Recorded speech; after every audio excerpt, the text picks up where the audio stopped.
शासी supreme court के order का मजाक किया गया। सुप्रीम कोर्ट ने हाथ किया और ये मुझे दोबारा गिरफ्तार कर रही है झूठे मुकदमे में।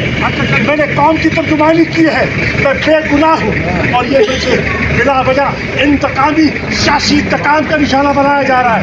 करना चाह रहा हूँ और ये मैं स्टेटमेंट देना चाह रहा हूँ।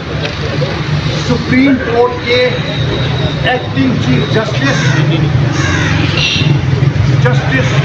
मंसूर अली शाह साहब, जस्टिस अख्तर मिर्जा साहब ने साइबर केस में पूरे दलाइल सुनकर मेरी जमानत का ऑर्डर किया। मेरी जमानत का ऑर्डर आया पटियाला जेल। जज साहब ने रोजगार पर दस्तखत किए। रोजगार के दस्तखत के बाद मुझे इन्होंने गिरफ्तार कर लिया। अभी मैं सामान बंद करके निकल रहा था। मैंने कहा सुप्रीम कोर्ट के जस्टिस का 3 सुप्रीम कोर्ट के जस्टिस का ऑर्डर है। ये इन्होंने मुझे कल जज ने रोजगार पे साइन किया मेरी रिहाई का।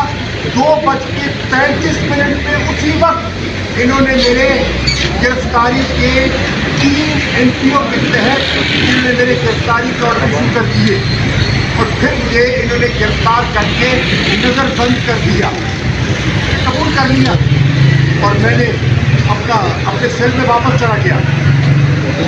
आज मुझे इन्होंने कहा नहीं सर आप ही कर सकते।